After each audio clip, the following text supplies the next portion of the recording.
Hello and welcome back on TBS विद्या सर्वस्व भूषणम। With that हम लोग कंटिन्यू कर रहे हैं प्रीपोजिशन के इंपॉर्टेंट ऑब्जेक्टिव क्वेश्चंस को।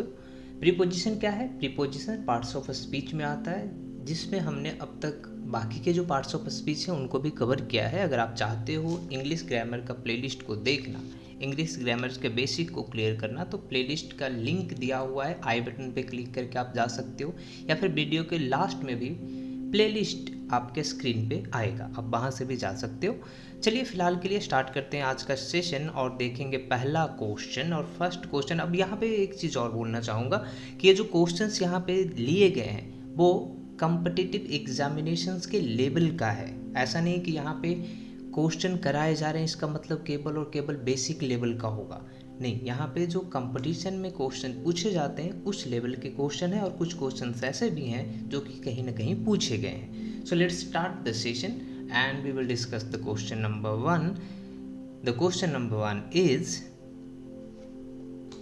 aspirations cannot forever be kept in check blank the gun।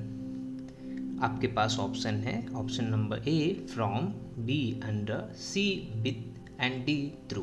Question क्या बोल रहा है? Aspirations cannot forever be kept in check blank the gun. So aspirations का मतलब क्या हुआ? यहाँ पे बोला जा रहा है आकांक्षाओं के बारे में बोला जा रहा है कि आकांक्षाओं को आप हमेशा के लिए बंदूक की मदद से आप इसको नियंत्रण नहीं कर सकते। क्या बोला जा रहा है? आकांक्षाओं को बंदूक से हमेशा के लिए नियंत्रित नहीं किया जा सकता। तो किससे? बंदूक के सहारे कर रहा है। So correct option will be option number C, that is check with, check with. Next, the principal called blank the names of the winners. कोई भी कंपटीशन होगा या फिर कोई एग्जाम है जिसमें कि कुछ विजेता है, उनके नाम को क्या किया जाता है? बुलाया जाता है, पुकारा जाता है। तो उसको क्या बोला जाता है? पुकारना मतलब चिल्लाना, लॉडली। तो क्या बोलोगे? Called out. So the correct option will be option number C, that is the principal called out the names of winners. So called out का क्या हुआ? पुकारा जाना। तो यहाँ पे पास्ट में कॉल्ड आउट, कॉल आउट मतलब पुकारना, और यहाँ पे कॉल्ड आउट है इसलिए क्या होगा? पुकारा। अब चूंकि प्रिंसिपल है तो यहाँ पे हम लोग क्या बोलेंगे? पुकारें। चलिए ठीक है, नेक्स्ट क्वेश्चन में बढ़ते हैं। नेक्स्ट क्वेश्चन है the teacher has no control. Again इस क्वेश्चन को हमने पहले भी किया था। क्या होगा इसका सही उत्तर? कंट्रोल। कंट्रोल क्या लेगा अपने साथ? Over. So the teacher has no control over the students. Next, the doctor gave me a prescription blank my cough। The doctor gave me a prescription blank my cough। किसके लिए? मेरे सर्दी के लिए। सर्दी के लिए दिया जाएगा ना कोई भी नुस्खा। जो डॉक्टर है वो क्या देगा आपको? नुस्खा देगा, प्रिस्क्रिप्शन देगा लिख के कि ये चीज़ें आप खरीद के लेके आओ। किसके लिए? फॉर माई कफ। मैं सर्दी से पीड़ित हूँ तो उसके लिए देगा। तो क्या होगा? के लिए। कौन सा ऑप्शन होगा सही? Option number C, for. Next question, next question is good sleep is necessary. Obviously ये बहुत ईजी क्वेश्चन है। किस चीज़ के लिए गुड स्लीप अच्छा होता है? अच्छे हेल्थ के लिए। So obviously option number A, as easy as that. Next, I am used blank such hardships. अब ये क्वेश्चन आपको करना है, इसका जवाब आपको कमेंट बॉक्स में देना है, क्योंकि ये क्वेश्चन ऑलरेडी करा दिया गया है इसी प्रीपोजिशन के सीरीज में। सो इस क्वेश्चन को मैं यहाँ पे आपको नहीं बता रहा, ये आपको कमेंट करना है। अगर आपने नहीं देखा इस सीरीज को तो बाकी वीडियोस को आप देखिए, प्लेलिस्ट में अवेलेबल है सारे videos, you can watch over there. Next question, we travelled blank a boat to reach Dhaka. अब ढाका तक पहुँचने के लिए क्या करोगे?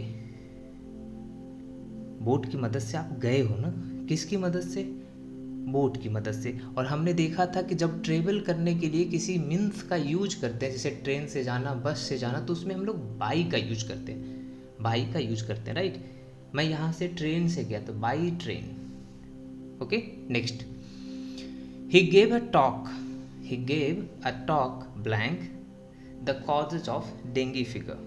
देखो डेंगू लिखा जाता है बट इंग्लिश में जब आप इसको प्रोनाउंसिएट करोगे वहाँ पे डेंगी बोला जाता है। सो ही गेव अ टॉक अब टॉक देना, इसका मतलब समझना। सो बेसिकली यहाँ पे क्या हुआ, टॉक ऑन, ठीक है।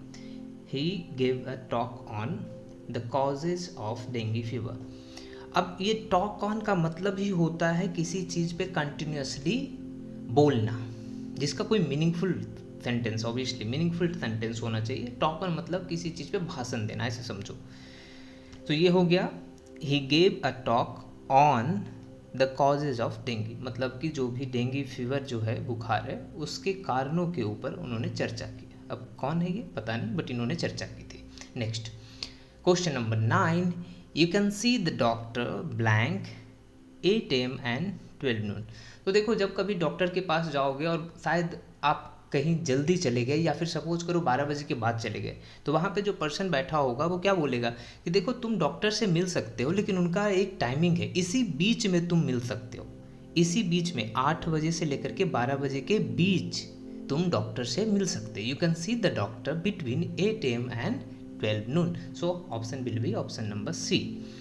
Next, exercise is beneficial, obviously किसके लिए बेनिफिशियल है, obviously option number C, beneficial अपने साथ टू लेता है। ऐसा लग रहा था ना ऑप्शन नंबर ए होगा, exercise beneficial for health, but not, here it will be beneficial to health. Next 11, keep clear blank big boys. अच्छा, बिग बॉयज का मतलब क्या हुआ, बॉयज का मतलब आप समझ रहे होगे, लड़का। बिग का मतलब क्या हुआ, दुष्ट, दुष्ट बालकों से दूर रहो। कीप क्लियर, कीप क्लियर क्या होगा, दूर रहने के सेंस में क्या लग रहा है, जैसे कैसे होता है किक ऑफ, तो यहाँ पे आपको ऐसा नहीं लग रहा है सर इसमें भी यही सेंस बन रहा है कि क्लियर ऑफ रखते हैं, दूर रहते हैं। So keep clear of big boys, दुष्ट लड़कों से दूर रहो। Next, Ram is confident, Ram is confident blank his success. किसके लिए होगा, किसके लिए कॉन्फिडेंट होगा, ऑब्वियसली अपने सफलता के लिए। So Ram is confident of his success, Ram is confident of his success. यहाँ पे कॉन्फिडेंट अपने साथ क्या लेगा, ऑफ लेगा, जैसे कि बेनिफिशियल में क्या लिया 2, वहाँ पे 4 लग रहा था, यहाँ पे भी 4 लग रहा है कि अपने सक्सेस के लिए, for his success. No, confident of, confident on कहीं पे होता है, कॉन्फिडेंट ऑफ भी होता है। Next question number 13, you must listen, listen अपने साथ क्या लेता है, 2 लेता है। सो इसको ज़्यादा सोचने की जरूरत नहीं, you must listen to the question first, कहीं पे भी। और ये एक बहुत अच्छी कहो कि एक हैबिट है कि कभी भी अगर कोई बोल रहा है तो पहले उनकी बात को सुनो अच्छे से, उसके बाद ही बोलना स्टार्ट करें, ठीक है। ये बहुत बहुत अच्छी चीज़ है। एक मैच्योर्ड पर्सन में यही डिफरेंस है और एक इमैच्योर पर्सन में यही डिफरेंस है कि एक मैच्योर्ड पर्सन होगा, समझदार जो होगा, वो सामने वाले की बात को पहले सुनेगा और फिर उसके अकॉर्डिंग वो रिएक्ट करेगा। और जो थोड़ा इमैच्योर होगा वो क्या करेगा, आप बोल रहे हो बीच में ही बोलना, हाँ हाँ ऐसे हुआ था, रुक जाओ, वहीं पे वो क्या करने लगेगा, बहस करने लगेगा। आर्गूमेंट, आर्गूमेंट का मतलब होता है बहस करना, आर्ग्यू करना का मतलब ये होता है बहस करना। तो जो मैच्योर्ड होगा वो पहले अच्छे से सुनेगा बातों को, उसके बाद फिर उसके अकॉर्डिंग ही रिएक्ट करेगा। Next question number 14, Peter's speech pointed obviously towards some of our defects. Option number A will be the correct option. Next question number 15, my relations blank mine. तो यहाँ क्या होगा, मेरा रिलेशन, मेरे साथ। सो क्या हो जाएगा यहाँ, माई रिलेशंस विथ माइन। अब यहाँ पे जो माइन है बालक, ये माइन, ये क्या है, what is this, is it adjective or something? So it is nothing but possessive pronoun. So pronoun के केस में हमने ये डिस्कस किया है कि ये कैसा प्रोनाउन है, possessive, possessive pronoun। अच्छा, ये माई क्या है, माई प्रोनाउन भी हो सकता है और कहीं कहीं पे ये पोसेसिव एडजेक्टिव के रूप में भी उपयोग में होता है। कब, जब वहाँ से कुछ पोसेशन, जैसे ये मेरा pen, my copy, my car, तो इस केस में जो माई है वो क्या हो जाएगा, पोसेसिव एडजेक्टिव। इस केस में क्या है, pronoun. Next question number 16, the workers refuse to bow blank his master. So यहाँ पे क्या सेंस बन रहा है कि जो वर्कर्स थे, मजदूर थे, उन्होंने रिफ्यूज कर दिया, मना कर दिया, झुकने से मना कर दिया रिफ्यूज टू बो मतलब झुकने से मना कर दिया। किसके सामने? किसके सामने? अपने मालिक के सामने। तो क्या हो जाएगा? Bow to. So the workers refuse to bow to his master.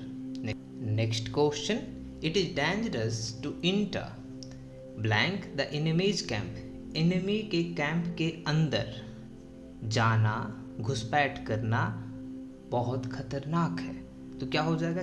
Camp के अंदर जाने की बात हो रही है, कैंप के अंदर जाने की बात हो रही है, तो क्या हो जाएगा यहाँ पे? Into. So correct option will be option number B. Next, a good जज never gropes blank the conclusion. एक अच्छा जज कंक्लूजन को टटोलता नहीं है। तो क्या हो जाएगा? Gropes.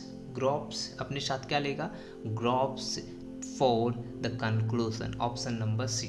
Option number C will be the correct answer. Next, I am not obsessed blank such ideas as you are. I am not obsessed blank such ideas as you are. तो ये क्या बोलने की कोशिश कर रहा है? मैं आपकी तरह ऐसे विचारों, सच आइडियाज, ऐसे विचारों से ग्रस्त नहीं हूँ। ऑब्सेस्ड मतलब ग्रस्त होना। So I am not obsessed blank such ideas. तो यहाँ पे क्या हो जाएगा? I am not obsessed with, तो ऑब्सेस्ड क्या लेता है? विथ। ऑब्सेस्ड अपने साथ क्या लेगा? विथ। इस केस में क्या हो जाएगा? ऑप्शन नंबर बी सही होगा। I am not obsessed with such ideas as you are. Hindi क्या हो जाएगा? मैं आपकी तरह ऐसे विचारों से ग्रस्त नहीं हूँ। Next question, religious leaders should not delve blank politics. Religious leaders को क्या करना चाहिए? राजनीति से दूर रहना चाहिए या फिर राजनीति में नहीं पढ़ना चाहिए। सो ड्वेल्व अपने साथ क्या ले लेगा? इनका सही आंसर होगा option number B, delve into. So religious leader should not delve into politics, मतलब कि जो धार्मिक गुरु हैं उनको राजनीति में नहीं पढ़ना चाहिए। सो ये 20 क्वेश्चंस है जो हमने आज कवर किया। अगर आपको ये सीरीज पसंद आ रहा है तो फिर आप इसको शेयर भी कीजिए अपने दोस्तों के साथ, और साथ ही साथ चैनल को सब्सक्राइब करें ताकि ये जो YouTube बाबा का एल्गोरिथम है ये चैनल को भी प्रमोट करे और वीडियो को भी प्रमोट करे। अगर आप चाहते हो कि ये सीरीज कंटिन्यू रखा जाए तो प्रीपोजिशन और बाकी के जो भी इम्पॉर्टेंट टॉपिक्स हैं पार्ट्स ऑफ स्पीच के, जहाँ से क्वेश्चन ज़्यादा पूछे जाते हैं, उसका एक स्पेशल सीरीज लाया जाएगा क्वेश्चन का, ऑब्जेक्टिव क्वेश्चन का, जो कि प्रीवियस ईयर क्वेश्चंस पूछे जा चुके हैं डिफरेंट एग्जामिनेशंस में, या फिर उसके पैटर्न पे बेस्ड जो क्वेश्चंस बन सकते हैं इंपॉर्टेंट क्वेश्चन, उनका एक सीरीज चलाया जाएगा। यह तभी होगा जब ऐसा लगे कि हाँ आपको ये पसंद आ रहा है और आपकी तरफ से ये डिमांड है, तो हम लोग ऐसा एक सीरीज कंटिन्यू करेंगे। सो ये आपके ऊपर है, कमेंट कीजिए, शेयर कीजिए, ताकि हमें लगे कि हाँ आपको ये रिक्वायर्ड है और हम लोग वो सीरीज लेकर के आए। Thanks for watching.